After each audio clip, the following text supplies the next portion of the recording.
hello ସାଙ୍ଗମାନେ ନମସ୍କାର କେମିତି ଅଛନ୍ତି ଆପଣମାନେ ଭଲରେ ଥିବେ ମୁଁ ବି ଭଲରେ ଅଛି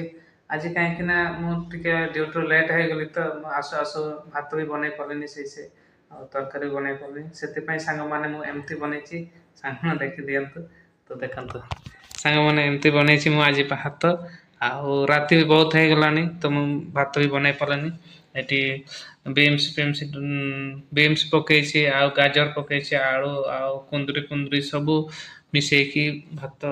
କରିଦେଇଛି ଏମିତି ଆଉ ଏ କୁକରରେ ସିଝେଇଥିଲି କୁକରରେ ବନେଇଛି ଏରମ ହେଇଛି ସାଙ୍ଗମାନେ ଦେଖିପାରୁଥିବେ ତ କ'ଣ କରିବେ ଡ୍ୟୁଟିରେ ଆସୁ ଆସୁ ଲେଟ୍ ହେଇଗଲି ଆଉ ଭଲସେ ଖାନା ବି ମତଲବ ଭାତ ବି ବନେଇ ପାରିଲିନି ଆଉ ଏରମ ଚଳୁଛି ଆଉ କ'ଣ କରିବି ଘରେ ଘର ଫ୍ୟାମିଲି ଛୁଆଟେ ଆଉ ଯେମିତି ହେଲେ ଖାଇବାକୁ ପଡ଼ିବ ଆଉ ଏମିତି ଏରମ ଲଡ଼ୁ ଲଡ଼ୁ ବନେଇଛି ତ କ'ଣ କରିବି ଯାହା ହଉ ତ ଖାଉଛି ଆଉ ନିଜ କ'ଣ କରିବି 12 ଘଣ୍ଟା ଖଟିକି ଖାଉଛି ଆଉ କ'ଣ ସେ ଯେମିତି ହେଲେ ବି ଖାଇବା କଥା ଆଉ କିଛି ବାଛିବାର ଦରକାର ନାହିଁ କି କିଛି କ'ଣ କରିବି ଯଦି ଖାଇବିନି ଆଉ ମୁଁ ନିଜେ ହିଁ ଭୋକରେ ଶୋଇବି ଆଉ ପୁଣି କାଲିକି ବି ଡ୍ୟୁଟି ଯିବାକୁ ପଡ଼ିବ ସେଥିପାଇଁ ଯେମିତି ହେଲେ ଖାଇକି କି ଯେମିତି ହେଲେ ବନେଇକି 12 ଘଣ୍ଟା ଡ୍ୟୁଟି କରିବାକୁ ପଡ଼ୁଛି କ'ଣ କରିବି ତ ମେହନତ କରୁଛି ସାଙ୍ଗମାନେ